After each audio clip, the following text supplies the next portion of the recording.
Alhamdulillahi Rabbil Alamin. Wassalatu wassalam ala Rasulillah wa ala alihi wa ashabihi ajma'in amma ba'd.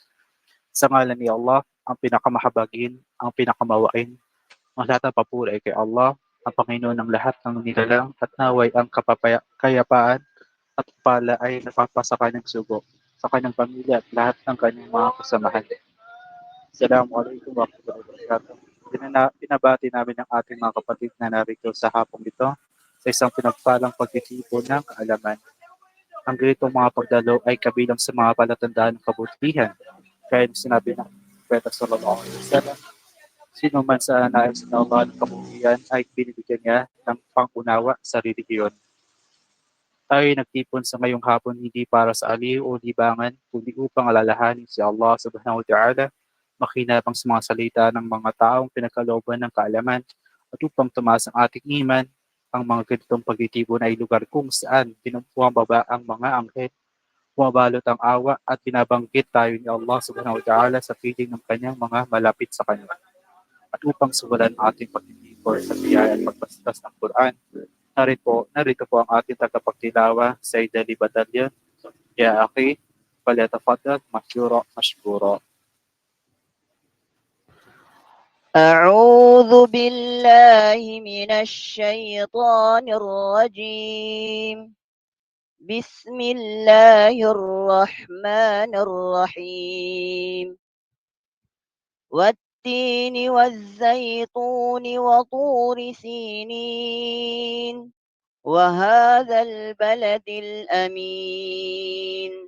لقد خلقنا الإنسان في أحسن تقويم ثم رددناه أسفل سافلين إلا الذين آمنوا وعملوا الصالحات فلهم أجر غير ممنون. فما يكذبك بعد بالدين أليس الله بأحكم الحاكمين. MashaAllah. Jazakumullah khairan ya akhil fadil sa ating qari. Naway panatilihin natin ang ugnayan sa Quran sa ating araw-araw buhay. Napasalamatan natin si Allah subhanahu wa ta'ala sa ngayong hapon ay kasama natin ang ating kagalang-galang na Sheikh Ismail Dimautang Jr. Naway pangalagaan siya ni Allah subhanahu wa ta'ala. Kilalang ating Sheikh sa kanyang pagsisikap sa pagtuturo ng Quran at sunnah ayon sa pagkaunawa ng mga salaf. Ang kanyang magiging paksa ay mga nagpapawalang visa ng Islam. Hinihiling natin kay Allah subhanahu wa ta'ala na maging kapaki-pakinabang ito para sa ating lahat. Kaya nang hindi na po na tayo magtupik-tupik pa, hinihiling natin sa ating kagalang-galak na Sheikh na simula ng kanyang lektura, naway kantapilaan siya ni Allah subhanahu wa ta'ala at bigyan tayo ng lahat ng tagumpay. Ya Sheikhana, falyatafaddal mashkura mashkura.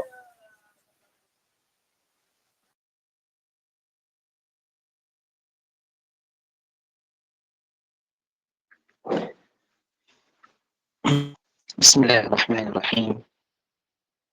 الحمد لله رب العالمين، والصلاة والسلام على رسول الله وعلى آله وصحبه أجمعين، ما بعد. السلام عليكم ورحمة الله تعالى وبركاته. Una sa lahat ay magpasalamat tayo sa Allah subhanahu wa ta'ala sa isa namang pagkakataon na makapagbahagi tayo sa inyo ng kaalaman patungkol sa kanyang reliyon.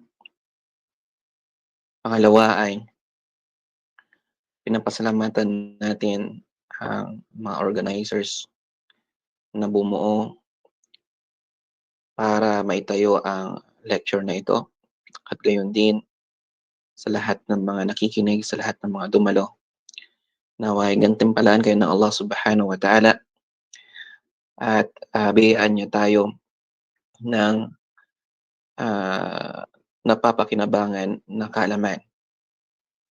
Mga kapatid sa Islam, ang unang aklat na tatalakayin natin ay ang Nawaqidu al-Islam.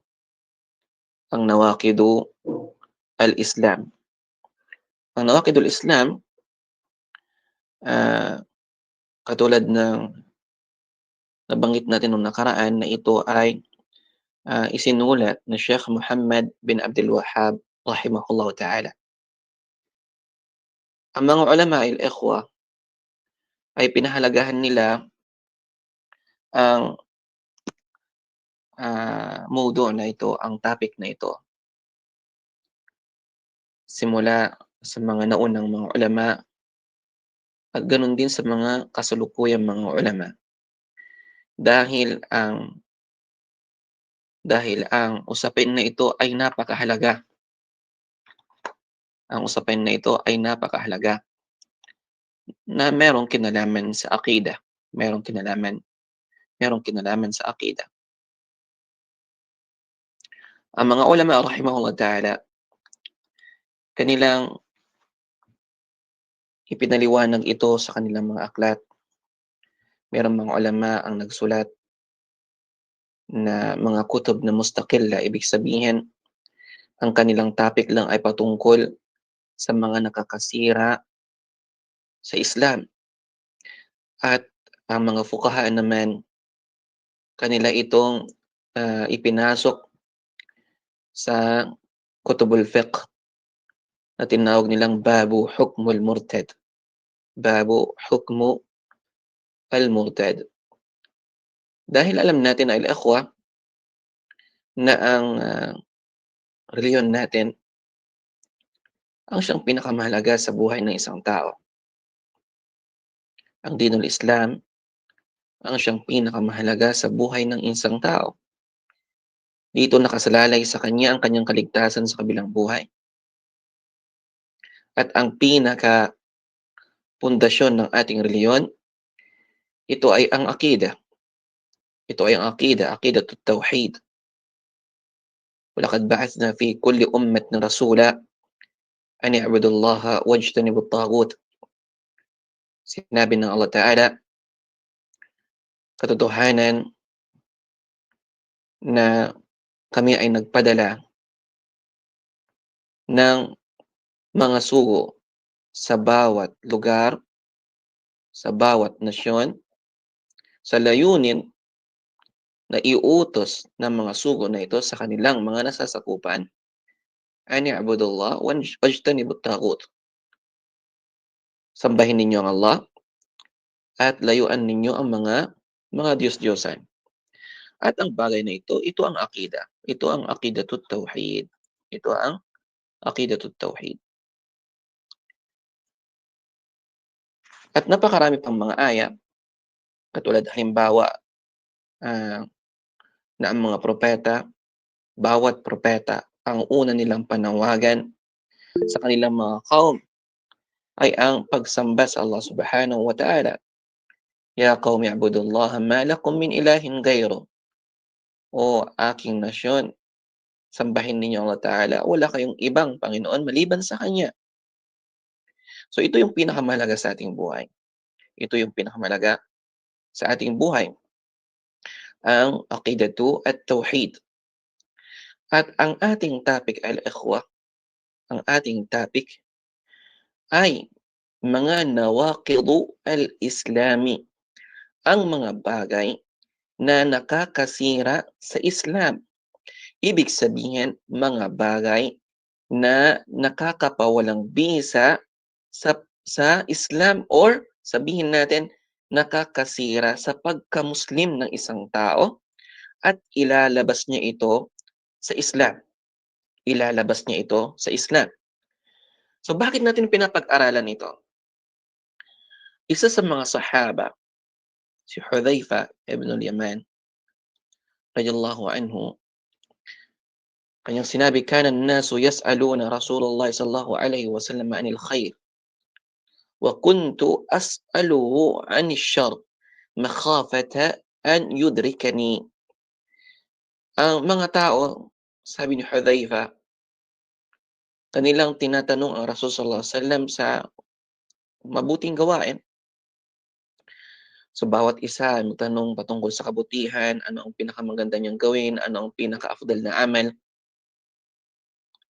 Pero sabi niya si Hudhaifa, ako sabi niya, ang itinatanong ko sa Rasul sallallahu alaihi wasallam ay patungkol sa kasamaan. Ano yung mga masamang bagay? Makhafata an yudrikani. Dahil natatakot ako na ako ay makagawa nito. So ito ay fiqh ayol ikhwa. Kaya natin pinapag-aralan ang nawaqidul Islam upang maiwasan natin ang mga bagay na makakasira sa ating pagiging Muslim.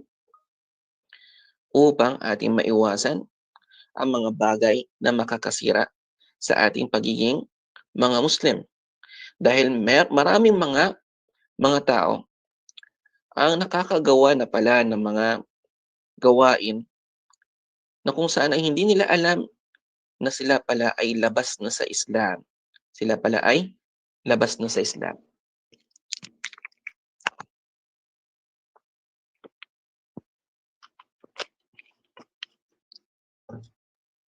So dahil dito, napakahalaga na pag-aralan natin ang bagay na ito upang ating maiwasan, upang ating maituro, upang ating mabigyang babala ang mga taong malalapit sa atin mula sa mga bagay na ito. So ito ay nararapat pag-aralan ng bawat isa sa atin, bawat Muslim.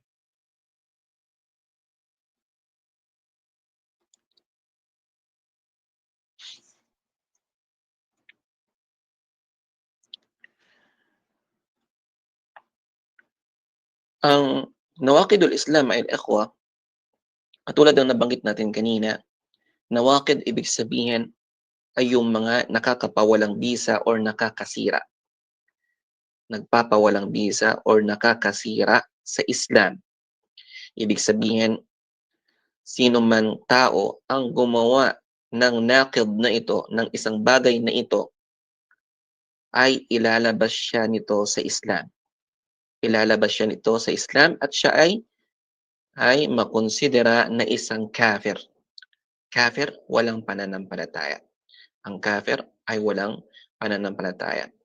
At ang pagiging kafir ay ikhwa ay nahahati sa dalawa. So tandaan ninyo, ito ay nahahati sa dalawa. So para sa kaalaman ninyo, hiningi ko sa president ng organization yung mga pangalan ng mga attendees dahil magtatanong ako mamaya inshallah subhanahu wa ta'ala. Excuse muna.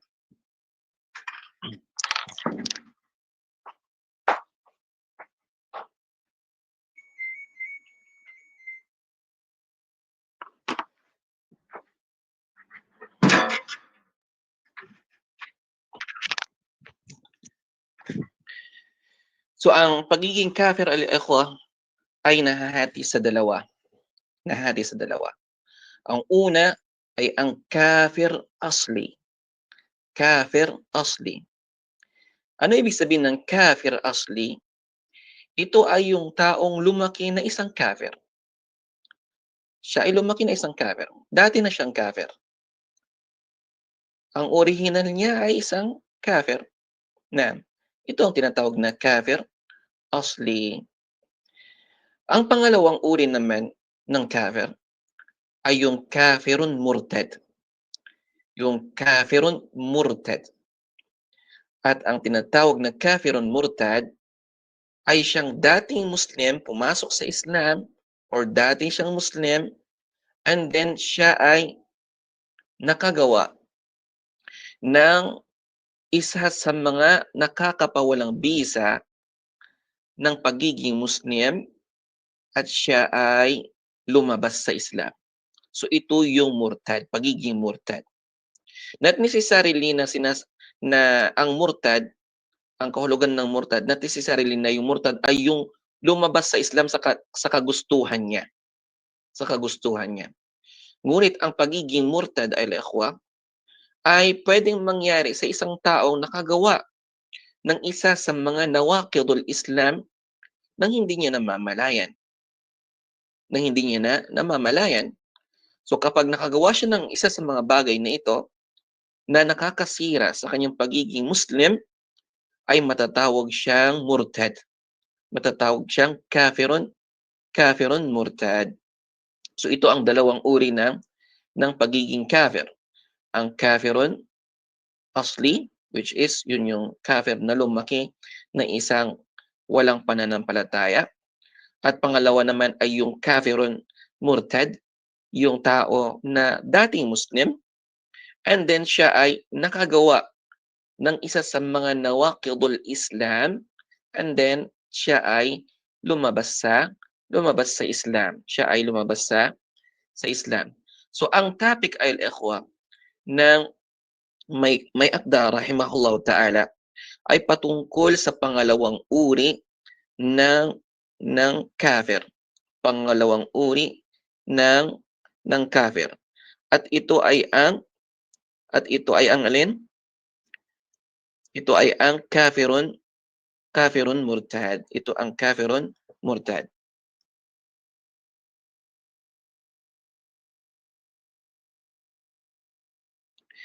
At ang ridda ay al-ikhwa o ang murtad na tinatawag, ito ay ang tao na lumabas sa Islam, katulad ng nabanggit natin kanina. Siya ay lumabas sa Islam sa pamamagitan ng 4 na usul ng ridda. So tandaan ninyo, merong 4 na bagay na siyang usul or sinasabi nating asas, pundasyon na ang tao ay pwedeng magiging murtad. So tandaan ninyo yung 4 na bagay na ito. Na ang tao kapag siya ay nakagawa ng isa dito ay pwede siyang magiging isang murtad or isang Muslim na lumabas sa Islam. Ang usul ng pagiging murtad ay al-ikhwa ay pwedeng sa pamamagitan ng qaul, wal i'tiqad, wal fi'li, wa ash-shak. Ito yung 4 na bagay. Una ay sa pamamagitan ng qaul, sa pamamagitan ng salita. So pwede pala na ang isang Muslim sa pamamagitan ng kanyang pagsalita na may kinalaman sa kufur o sa shirk, pwede pala niyang ma-violate ang Islam. Pwede pala siyang makalabas sa Islam sa pamamagitan lamang ng salita. So napakadelikado. So ito yung unang pundasyon. Ito yung unang asas ng ridda sa pamamagitan ng salita. Pangalawa, sa pamamagitan ng i'tiqad. At ang i'tiqad, ito ay yung paniniwala. Ito ay yung paniniwala. Just for example, ang tao na ito ay al-ikhwa, ang tao na ito ay pinapaniwalaan niya, halimbawa, na ang sala ay hindi wajib. Sa kanyang puso, ang sala ay hindi wajib. Or sa kanyang puso, ang sharia ng Allah subhanahu wa ta'ala ay hindi nababagay na isa batas sa panahon natin ngayon. Sabihin niya, ang batas na ito, ang sharia ay bagay lamang noong unang panahon.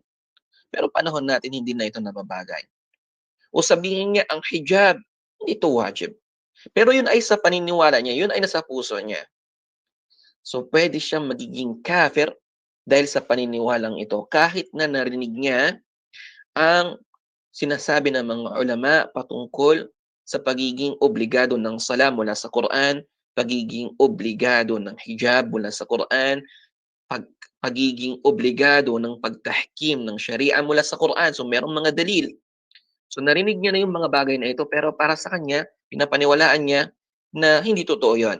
So kahit pa na yung taon na ito ay gumagawa siya ng sala, nagtatayo siya ng sala 5 beses sa isang araw, or kahit pa na si fulana, siya ay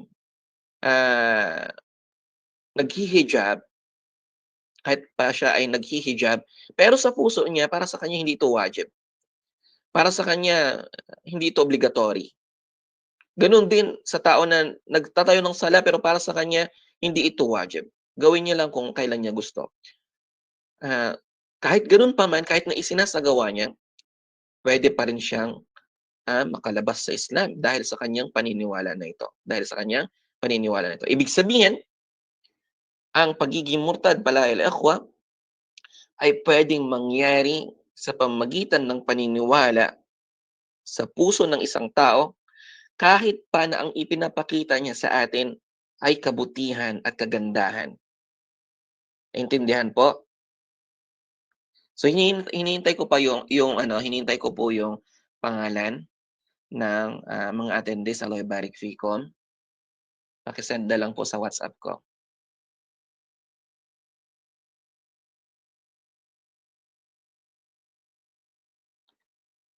Paki-send lang po sa WhatsApp ko, Loy Barik Ficom. Tayyib.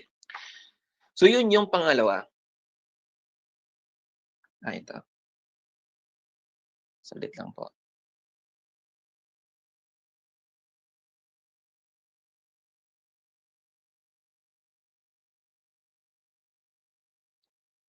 Sampu.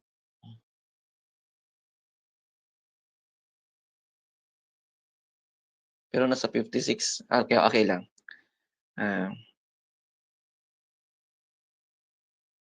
Ito na lang. Saglit lang ako.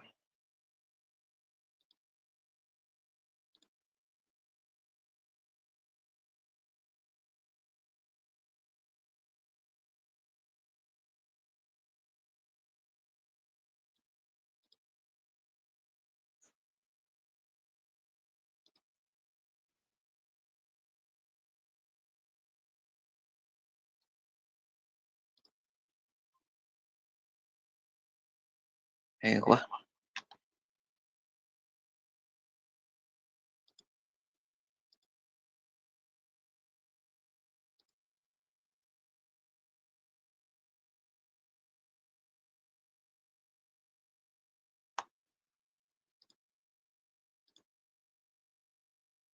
Taib. Inopen ko lang yung para malaman kung sino yung mga attendees. Dahil magtatawag ako mamaya sa inyo. O okay lang. Taib. So, nabanggit natin kanina, saan na tayo? Una, ang usul ng ridda, ang una ay sa pamamagitan ng salita. So, pwedeng makalabas ang isang Muslim mula sa Islam sa pamamagitan ng kanyang salita. Pangalawa, pwede siyang makalabas sa Islam sa pamamagitan ng kanyang paniniwala, ng kanyang i'tiqad. So kahit pa na ang ipinapakita niya sa atin ay kabutihan, pero ang paniniwala niya sa kanyang puso ay salungat dito, siya pa rin ay makakalabas sa Islam. Siya pa rin ay makakalabas sa Islam. Pangatlong asal o pundasyon ng pagiging murtad ay ang fi'al, ibig sabihin ang gawain. Halimbawa, ang tao na ito ay nagkatay ng hayop at inalay niya sa jinn or inalay niya sa libingan, sa namatay, na nakalibing, or siya ay halimbawa nagsujud sa isang ribulto at iba pang mga gawain. So ang gawain na ito ay ilalabas siya nito mula sa Islam bil fi'l. Kahit pa na ang paniniwala niya, kahit pa na sinasabi niya sa puso ko naniniwala ako sa la ilaha illallah.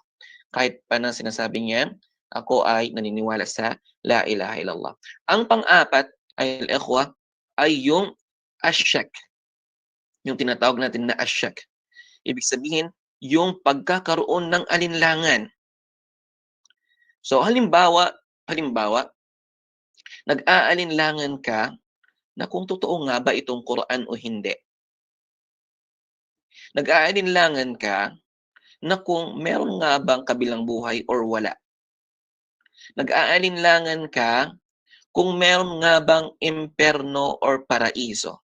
So yung mga bagay na ito ay alam natin na binanggit sa Quran. Alam natin, itinuturo sa atin ng mga ulama. Pero meron kang alinlangan na kung totoo ito or hindi after na marinig mo ang mga evidences mula sa Quran, sa Sunnah, and then meron kang alinlangan, so ito ay magiging dahilan na makakalabas ka sa Islam, a'udhu billah. So yung apat na ito ang tinatawag na usulo ar-ridda. Tinatawag na usulo ar-ridda. Mga pundasyon ng pagiging murtad. Mga pundasyon ng pagiging murtad. Ulitin natin, ang una ay sa pamamagitan ng salita, sa pamamagitan ng paniniwala, sa pamamagitan ng gawain, sa pamamagitan ng pag-alinlangan. Yung apat na bagay na ito. Yung apat na bagay na ito. So, yung nawaqidul Islam na tatalakayin natin ay nakapasok ang lahat ng ito sa isa sa apat na nabanggit natin na usul. So, hindi mo pwedeng sabihin na ang pagiging murtad ay sa pamamagitan lamang ng paniniwala ng tao. Bagkus ang pagiging murtad ay isa sa apat na ito. Pwede na kahit sa salita lamang. Nakapagsalita siya ng isang bagay na makakalabas siya sa Islam. Pwede yon. At matatalakay natin, inshallah ta'ala. Na, sino yung kaya niyong ulitin ito? Al-Aqwa, yung apat na bagay na ito.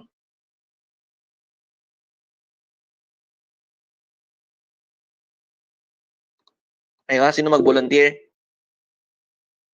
Aywa, Melanie.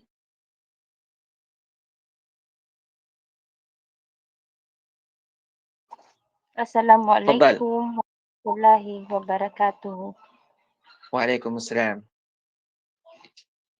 Ang mga nabanggit niyo po na rida o solo arida o mga pundasyon sa pagiging murtad ay una, sa pamamagitan ng kanyang mga salita na may patungkol sa shirk.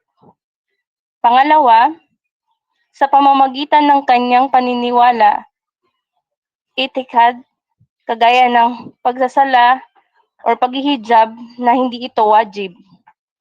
Pangatlo, Senti.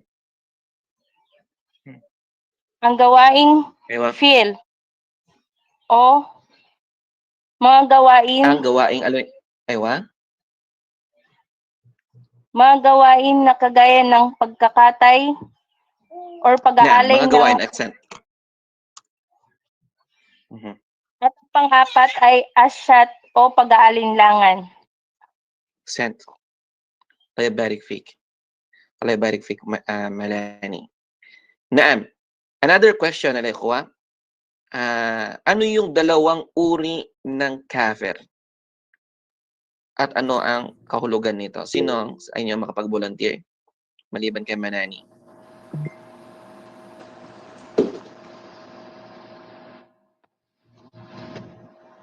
Maliban kay Manani. Aywa, naam. Lina.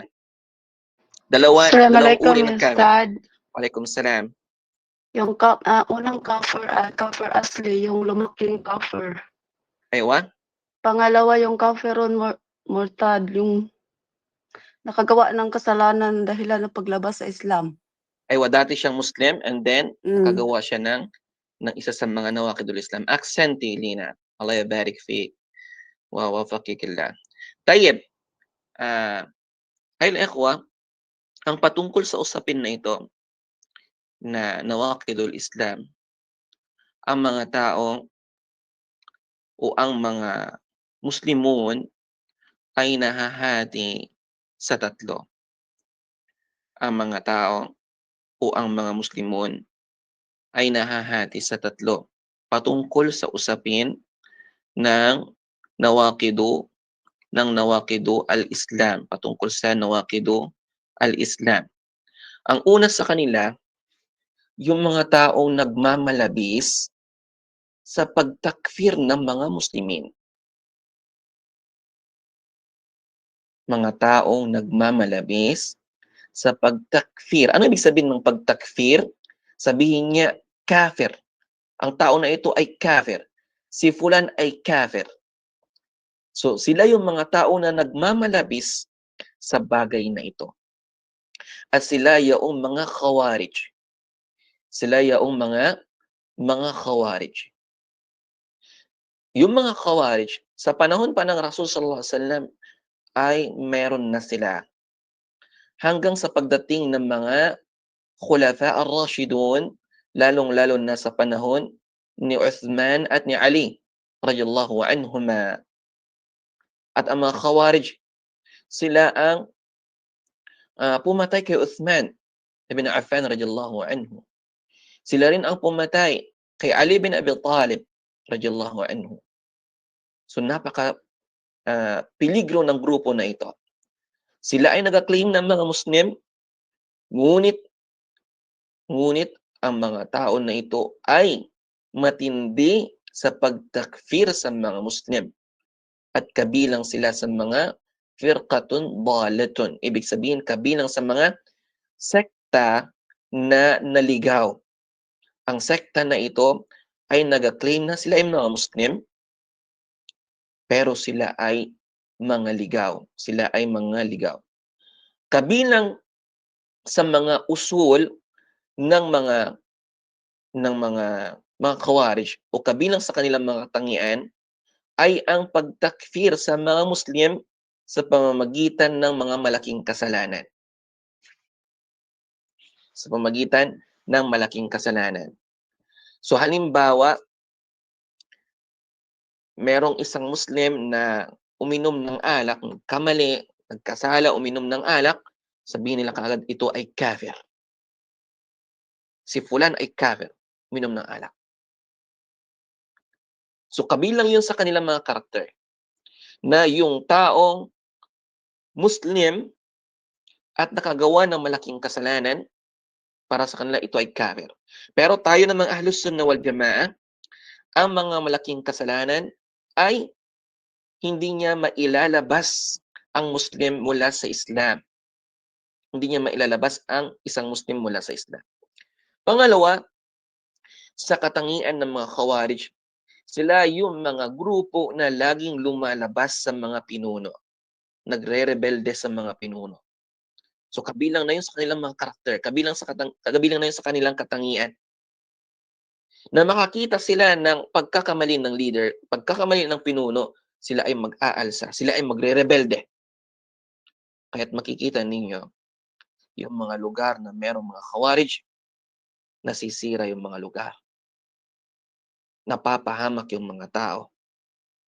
Nagkakaroon lagi ng digmaan sa pagitan ng Muslim sa Muslim dahil sa firqa na ito, dahil sa grupo na ito. At pangatlo, ang kanilang katangian ay hinahalal nila ang dugo ng mga Muslim.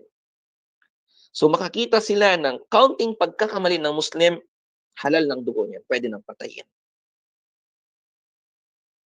Subhanallah. Merong mga lugar na napakaraming mga Khawarij. Malakas silang maghinala.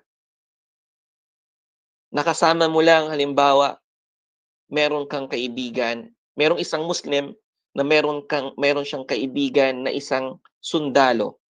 Meron siyang kaibigan na isang pulis. Sabihin nila, halal na ang dugo nito. Murtad na ang tao na ito. Dahil nakipagkaibigan siya sa isang kafir. Or for example, meron pang mas matindi. Meron pang mas matindi. Yung sabi nila na yung mga tao na nagtatrabaho sa gobyerno ng Pilipinas, sabi nila ito ay kafir. Sabi nila ito ay kafir. Bakit? Dahil siya ay nagtatrabaho sa isang gobyerno na kafir, ibig sabihin siya rin ay kafir. Lalong-lalo na sa isang Muslim at pulis na sundalo, sabi nila ito ay mga kafir. A'udhu billah. So ito ay kabilang sa kanilang katangian. Yung pagtakfir, pagmamalabis sa pagtakfir sa mga Muslimin. At sila ay napakarami at kumakalat sa ating mga lugar sa panahon ngayon. So sila yung unang uri ng mga tao patungkol sa usapin na ito, patungkol sa pinapag-aralan natin sa ating topic. Sila yung mga tao na nagmamalabis sa pagtakfir sa mga Muslimin at ang kanilang mga katangian ay yung aming binanggit kanina. Pangalawa naman, pangalawang uri ng mga tao ay sila yung mga taong pabaya patungkol sa usapin na ito. Sila ay pabaya, sobrang pabaya patungkol sa usapin na ito. Patungkol sa usapin ng nawaqidul Islam. So para sa kanila, yung iman ay sa pamamagitan ng paniniwala sa puso. Sa pamamagitan ng paniniwala sa puso. La yadurru ma'al iman ma'siyatun. So kahit sabi nila nakakagawa ang isang tao ng gawain na masama, basta't naniniwala siya, walang problema doon. Muslim pa rin siya. Okay lang. Gumawa siya ng mga kasalanan, gumawa siya ng mga gawain na shirk. Pero ang puso niya, nandun yung la ilaha illallah, sabi na okay lang yun, walang problema doon. Muslim pa rin yun. So sila yung tinatawag ng mga murji'ah. Sila naman ay nasa kabilang panig. Sila ay nagiging pabaya patungkol dito. Sila ay nagiging pabaya patungkol sa usapin na ito. Sabihin nila, ang Allah Ta'ala siya ang pinakamapagpatawad. Ang Allah Ta'ala ay nangako ng paraiso sa mga taong mga nananampalataya sa kanila sa pamamagitan ng puso. So, meron sa kanila, napakarami. Pag sabihin mo, magsala ka, ang sala ay inobliga sa atin ng Islam. Inobliga sa atin ng Allah. La. Sabi niya, ang iman sa pamamagitan ng puso. Malinis ang puso ko. Muslim ako sa puso ko. Pero ang sala, gawain. Walang problema kahit na hindi ako magsala. A'udhu billah. So yun ay mga murji'ah. Para sa kanila, ang gawain or ang salita ay hindi makakaapekto sa iman ng tao sa kanyang puso.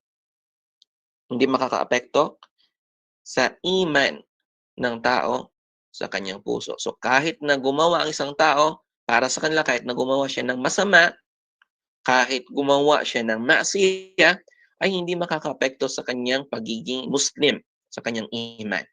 So pareho rin na ang grupo na ito na murji'ah tinatawag, sila rin ay ligaw ng mga grupo. Katulad ng naunang grupo na binanggit natin kanina. Yung unang grupo na Khawarij, sila ay nagmamalabis sa pagtakfir sa mga Muslim. Kaunting bagay, kaunting pagkakamali, sabihin nila kafir. Itong mga murji'ah naman na sa kabilang panig, sila naman ay lubos na nagpabaya, so wala silang pakialam sa mga gawain. Basta't sabi nila, sa puso mo ay naniniwala ka, mananampalataya ka, okay na yun, makakapasok ka ng paraiso. Intindihan po ninyo? At ang pangatlo, ito ay ang Ahlus Sunnah wal Jama'ah. Ang Ahlus Sunnah wal Jama'ah ay nasa gitna ng dalawang sekta na ito. Ang Ahlus Sunnah wal Jama'ah ay nasa gitna ng dalawang sekta na ito. Ang katangian ng Ahlus Sunnah wal Jama'ah ay hindi niya itinatakfir ang isang tao maliban na lamang na kung ito ay mayroong dalil mula sa Quran at sa Sunnah. Hindi itinatakfir ng Ahlus Sunnah wal Jama'ah ang sino mang nakagawa ng malaking kasalanan. Sino man ang nakagawang malaking kasalanan, sasabihin ng Ahlus Sunnah wal Jama'ah, naam, siya ay Muslim sa pamamagitan ng kanyang iman, ngunit fasik siya, masamang tao siya dahil sa kanyang ginawang kasalanan. Pero Muslim pa rin siya. At the same time, siya ay isang fasik, masamang tao dahil ginawa niya yung bagay na ito. Dahil ang Ahlus Sunnah wal Jama'ah, hindi nila inilalabas sa Islam ang sino mang gumawa ng mga malaking pagkakasala. Maliban na siya ay nakagawa ng shirk at ng kufr, which is yun yung tatalakayin natin. Na, ang mahalaga, ang Ahlus Sunnah wal Jama'ah ay hindi nagmamadali sa pagtakfir. Hindi sila nagmamadali sa pagtakfir.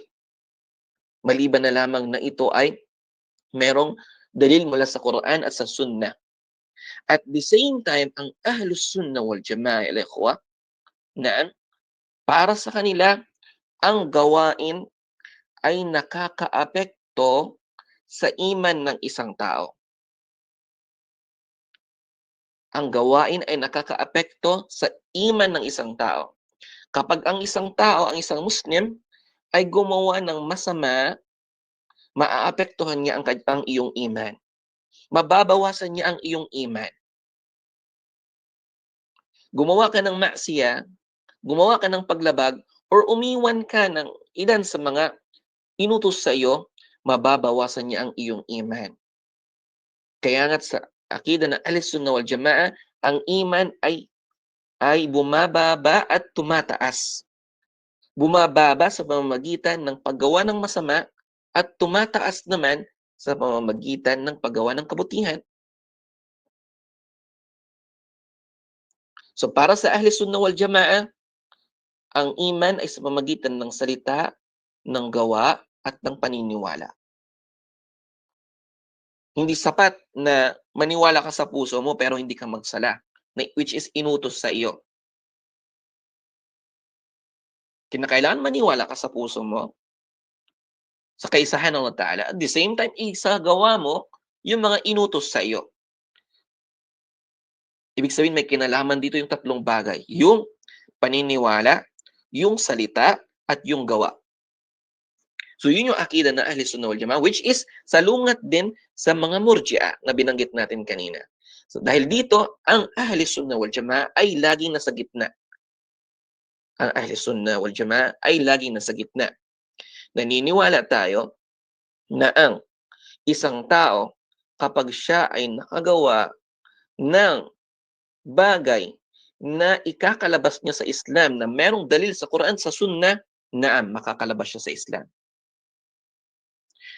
Ang Ahlus Sunnah wal Jama'ah ay naniniwala na sino man ang gumawa ng isang bagay na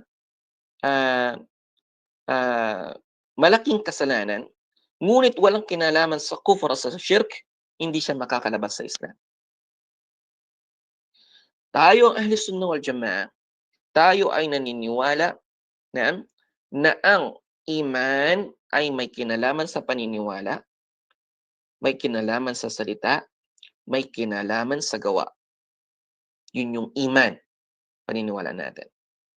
So hindi tayo nagmamalabis sa pagtakfir, hindi rin tayo nagpapawalang bahala. Ngunit tayo ay nasa gitna. Tayo ay nasa gitna. Naintindihan ninyo? Naintindihan po? Hindi tayo nagmamalabis sa pagtakfir at hindi rin tayo nagpapabaya na wala tayong pakialam sa mga kasama natin na kahit gumagawa na ng mga kufr at ng shirk, okay lang. Basta nag-claim ng mga Muslim. Nakita mo na yung mga tao sa lugar mo na nag-aalay ng kinatay na puting manok doon sa libingan, kapag nagkasakit, pupunta doon sa dagat para magkatay ng anumang uri ng hayop, or nagdudua doon sa patay, nagdudua doon sa Propeta Muhammad sallallahu alaihi wasallam, humingi ng tulong sa kanya. Sabihin natin, hayaan mo na siya. Nag-claim naman na siya ay Muslim, nagsasala naman, walang problema yon. La. Banggitin natin sa kanya ng bagay na ito ay kufr, ito ay shirk. So tayo ng Ahlus Sunnah wal Jama'ah, tayo ay nasa gitna. Hindi tayo nagmamalabis at hindi rin tayo nagpapabaya. Hindi tayo nagmamalabis at hindi rin tayo nagpapabaya. At ito ang tamang manhaj. Ito ang tamang paraan. Ito ang tamang paraan. Ayol ikhwa, ang pag-aaral sa usapin na ito, which is ang nawaqidu al-Islam, hindi sana ito hihila sa atin na magawa natin ang katangian ng mga Khawarij. Na napag-aralan namin kay Ustad na ang gawain na ito ay kafir, kaya ikaw ay kafir, ginawa mo ito, kafir ka. So marami ang mga tao na nag-aral, pero dahil sa nag-aral sila na hindi continuous yung kanilang pag-aaral, natuto ng kaunti, and then, akala nila yun na yung malaking kaalaman na nakukuha nila. Para sa kanila, yung sasalungat sa kanila ay mga ligaw na. So yun, karamihan doon ay ang gawain na ito ay mapiligro at magiging dahilan na ikaw ay maligaw. Mag-aral tayo para maiwasan natin yung mga bagay na ito. Kung sakaling meron tayong mga hindi naintindihan or merong mga usapin na sensitibo, ay ibalik natin sa mga ulama. Wala tayong karapatan na magsalita. Wala tayong karapatan na maghukom. Kaya nga ang manhaj ng Ahlus Sunnah wal Jamaa patungkol sa pagtakfir, pagsabi na ang bagay na ito ay kafir, ay ang at-takfiru bil awsafi wal fi'l. At-takfiru bil awsafi wal fi'l. Ibig sabihin, halimbawa, sabihin natin ang sino mang magkatay ng hayop at ialay niya liban sa Allah Ta'ala, ang gawain na ito ay kufur. Siya ay magiging kafir. Yun yung takfir bil fi'l or takfir bil awsaf. Halimbawa, sabihin natin, sino mang mag-iwan ng sala, katotohanan na siya ay magiging kafir. Kahit na meron kang nakaharap na isang taong hindi nagtatayo ng kanyang sala, huwag mong sabihin na ikaw ay kafir. Magets ninyo? Anong manhaj natin? Anong paraan natin? Sasabihin natin sa kanya, fulan, alam mo ba na sino man ang nag-iwan ng sala, ito ay kufur? Pero hindi mo dinirekta na ikaw ay kafir. Fulan, hindi ka nagsasala, kafir ka. Hindi tayo magkapatid. Or halimbawa, nakakita tayo ng sino mang sumumpa liban sa Allah Ta'ala, man halaf li ghairillah. Sinong sumumpa maliban sa Allah Ta'ala? Sumumpa siya sa jinn. Siya ay sumumpa sa ngalan ng propeta sallallahu alaihi wasallam. So sabihin natin sa kanya, narinig natin siya, huwag natin sabihin na, fulan, sumumpa ka sa Rasul sallallahu alaihi wasallam, sumumpa ka liban sa Allah Ta'ala, ikaw ay kafir. Kafir yan. Kafir ka. La. Ang manhaj natin, ang paraan natin, sabihin natin, alam mo fulan, na ang sino mang sumumpa liban sa Allah Ta'ala, ito ay kufur. Ang gawain na ito ay kufur. So hindi tayo direktang magsabi sa tao na ikaw ay kafir. Naintindihan po? Ito yung tinatawag na takfir bil awsaf o takfir bil fi'l. At ito ang manhaj ng Ahlus Sunnah wal Jamaa. At ang tinatawag naman na takfir bil ayni, yung direktang pagsabi sa tao na ikaw ay kafir, ito ay trabaho ng mga pinuno at saka ng kanilang mga naib, ibig sabihin yung mga ulama or yung mga judge. Sila yung may karapatan na magsabi, fulan, ikaw ay si fulan, yung pangalan niya, babanggitin yung pangalan, si fulan ay kafir. Si fulan ay murtad. Ang may karapatan lamang nun ay yung mga pinuno ng lugar at yung mga ulama. Naintindihan po ninyo, al-ikhwa? So, nagets ninyo kung anong gusto kong iparating sa inyo? Al-ikhwa? Kaya nga't hindi ka pwedeng magsabi sa sino man na nakita mo nakagawa ng kufr o shirk, sabihin mo, kafir ka. Sabihin mo, mushrik ka. Wala kang karapatan. Wala kang right. Sabihin mo sa kanya, kung gusto mo siyang bigyan ng nasiha, gusto mo siyang turuan, fulan, halika dito. Alam mo ba na ang pagdua sa namatay or paghingi sa namatay, humingi ka sa kanya na tulungan kanya, humingi ka sa kanya na rizkihan kanya, humingi ka sa kanya na bigyan kanya ng baraka, alam mo ba na ito ay kufur, ito ay shirk. Kahit na siya yung gumawa, siya yung nasa harapan mo, pero hindi mo sabihin sa kanya, kafir ka. Sabihin mo sa kanya na yung gawain na ito ay kufur, ito ay shirk. Intindihan po? Ang may karapatan lang na magsabi sa isang tao mismo na siya ay kafir, siya ay mushrik, ay yung imam. Dahil yung imam or yung pinuno ay itatatbik niya kanyang isasagawa yung hukom ng taong murtad. at yung taong murtad sa batas ng Sharia, qatl, kamatayan na. At ito ay itatatbik lamang sa mga bansa na kung saan ay tinatahkim ang Sharia, na kung saan batas nila ay Sharia, na majority sa kanilang mga Muslim. Wajib sa kanila na kanilang isabatas ang batas ng Sharia.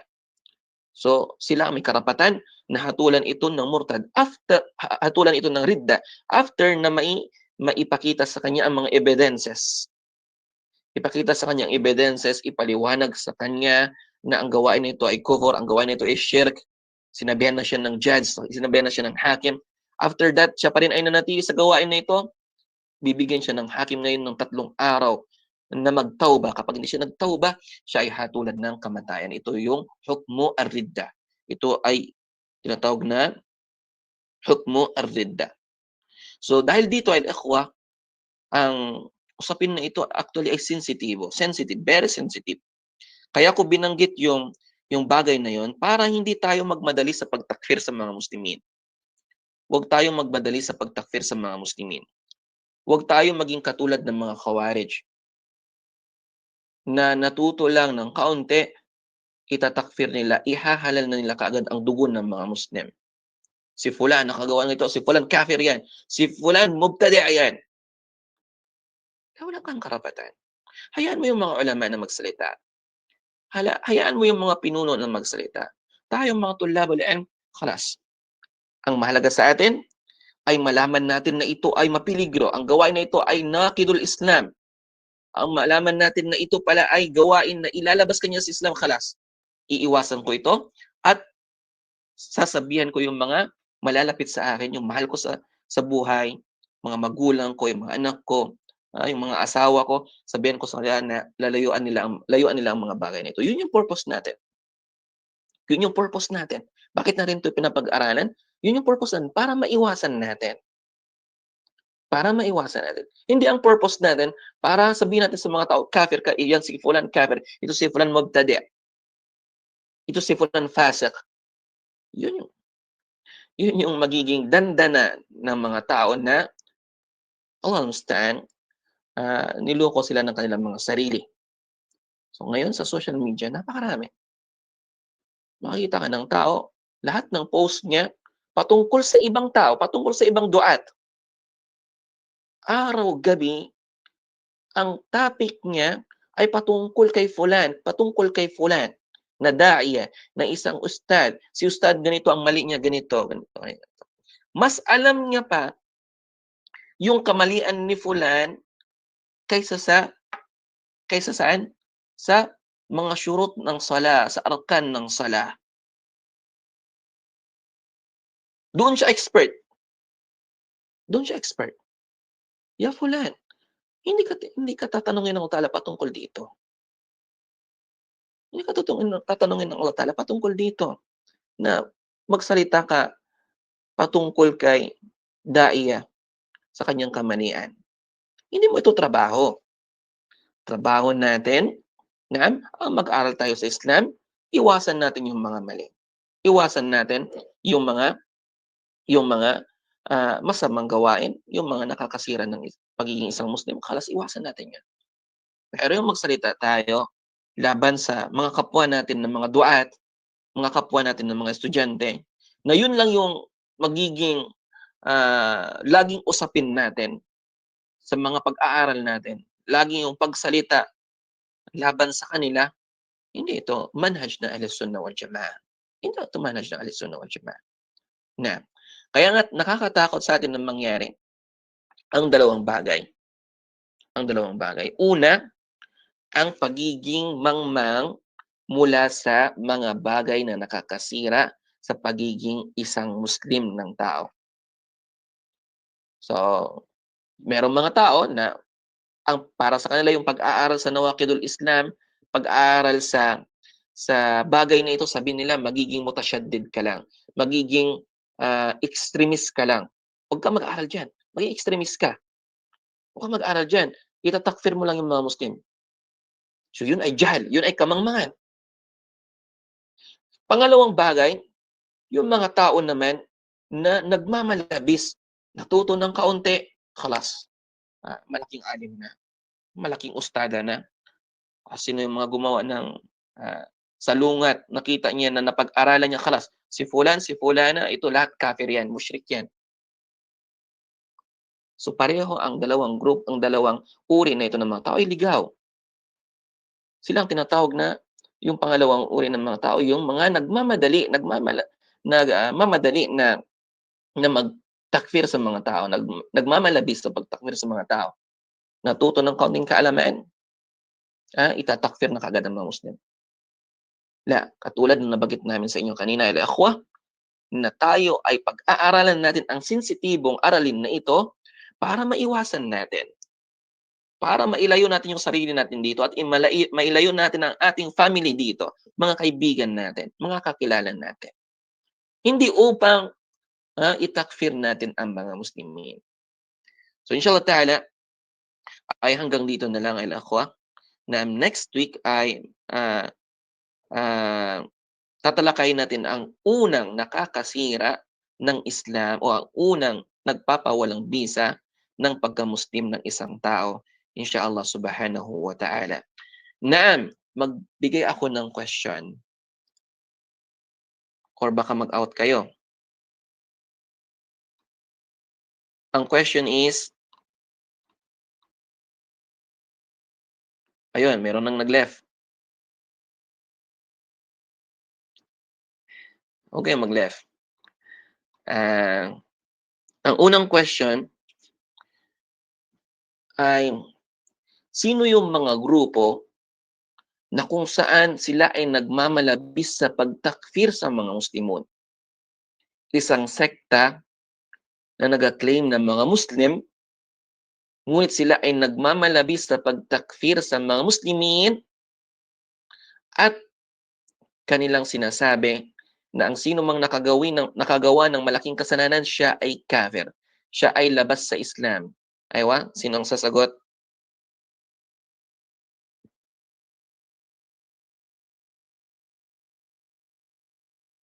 Aywa, accent. Sumaya, sabi ng Sumaya, at iba pa, sabi nila ay Khawarij.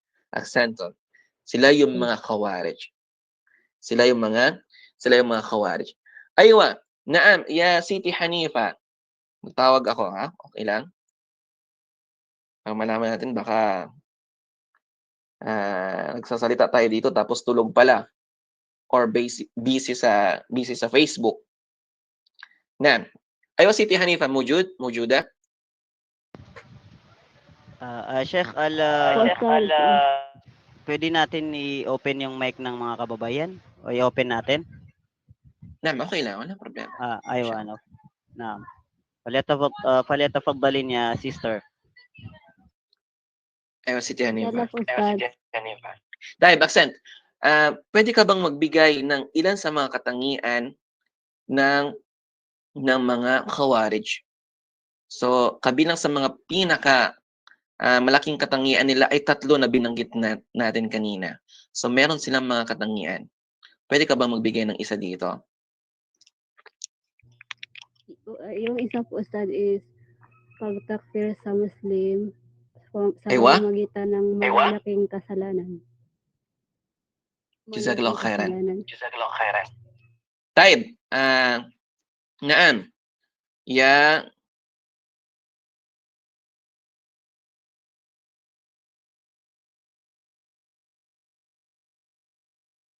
Isa Mahmud. Naam. Isa. Ano to? Isa. Mamuk? Mujud? Meron? Meron si Isa?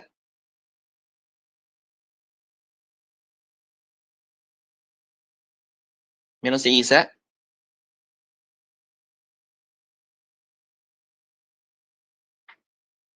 Wala si Isa.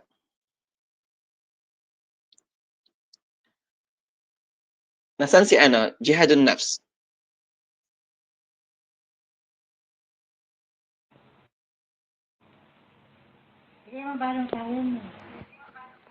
Isa na. Tafadhal. Isa.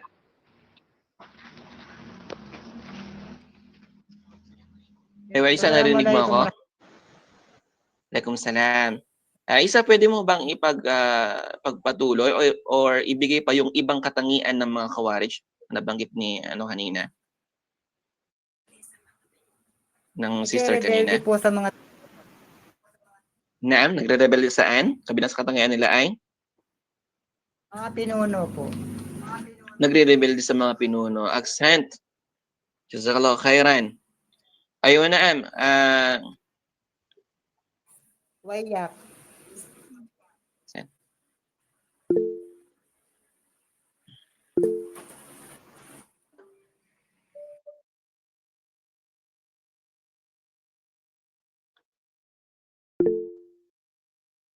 Naam, saan si Raquel? Sa Nguyo. Si Raquel. Meron?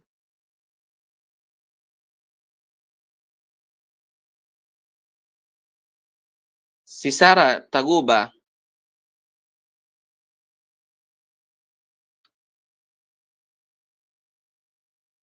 Baka next week wala nang maiwan sa atin, sa mga organizers. Baka magsitakas na itong mga attendees. Kayong maya, okay lang. Gusto lang natin malaman na meron kayo natutunan. Kung hindi tama yung sagot mo, okay lang. Walang problema dahil.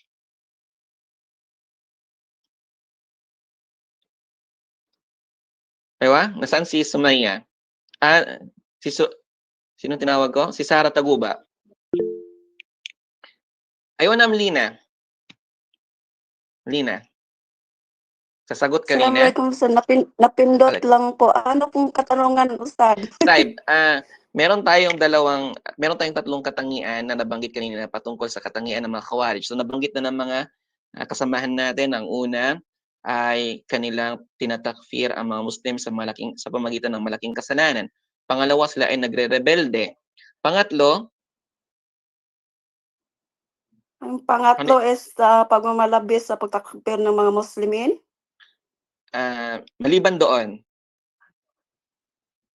maliban pa doon yung pangatlo, kanilang hinahalal yung hinahalal yung ano ba yun? Nakalimutan. yung alin? Yung pagkain or yung dugo? Yung dugo ng mga Muslimin. Hinahalal. Ibig sabihin, anong hinahalal yung mga dugo ng mga Muslimin? Ibig sabihin, mabilis silang maghukom ng kamatayan. Pwede nang patayin yan. Yan. Yun yung kahulugan nun. Aksento may ikhwan, inshallah ta'ala, ay kita-kita tayong muli. Next week, inshallah, at doon ay sisimulan natin yung unang nakakasira ng Nawaqidul Islam. So, inuulit ko na ang pag-aaral na ito hindi upang magmalabis tayo sa pagtakfir sa mga Muslimin, kundi ito ay upang maging aware tayo at maiwasan natin yung mga bagay na nakakasira sa pagiging isang Muslim. Subhanakallah bihamdik, nashhadu an la ilaha illa ant, nastaghfiruka wa natubu ilaik. Assalamualaikum warahmatullahi ta'ala wabarakatuh. Waalaikumsalam warahmatullahi wabarakatuh. Barakallahu fikum sa ating Sheikh sa kanyang mga kapakipakinabang ng salita.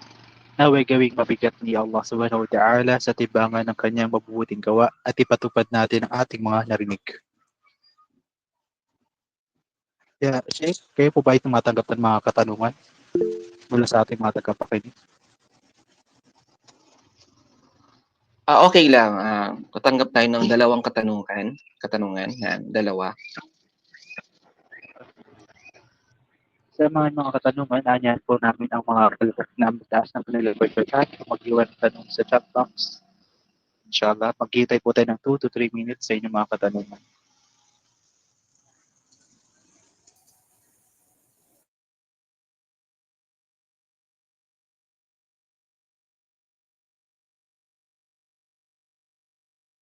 Assalamualaikum warahmatullahi wabarakatuh po. Pwede po magtanong?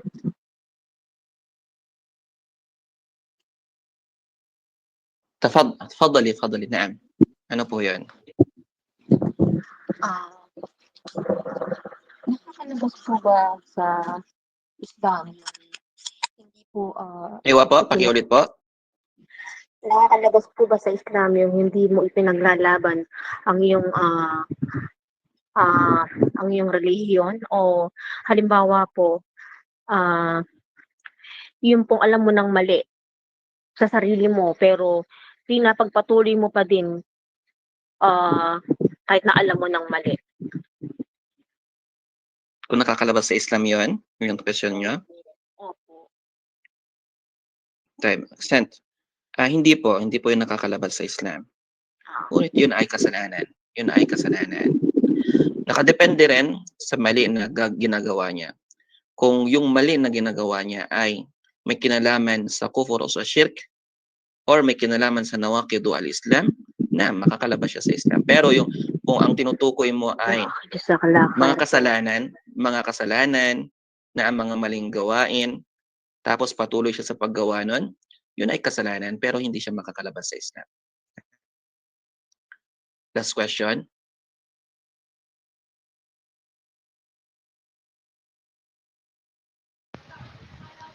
MC, ako na lang magbasa or ikaw na? Ay, ikaw na. Sige. Side Ali. Last question ng ating kapatid. Assalamualaikum. Sa brother na MC, clarify ko lang, kailan po ba talaga pwede magsalita ang isang sister sa muhadara? Pwede po ba silang naka-on mic kapag sasagot ng mga katanungan ng ustad, or sa chat lang po? Clarify lang niya to, Sheikh. Clarification lang. Ibang question na. May mga katanungan pa po. Maaari pa po kayo magtanong. Inshallah, panghuli na po.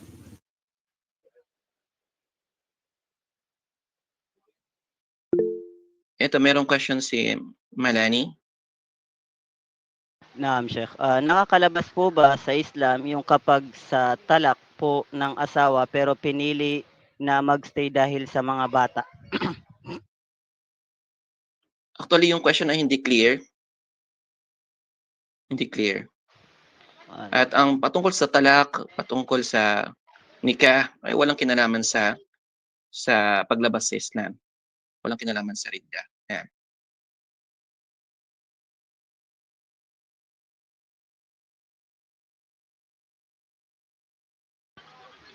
So siguro is dito na lang, MC.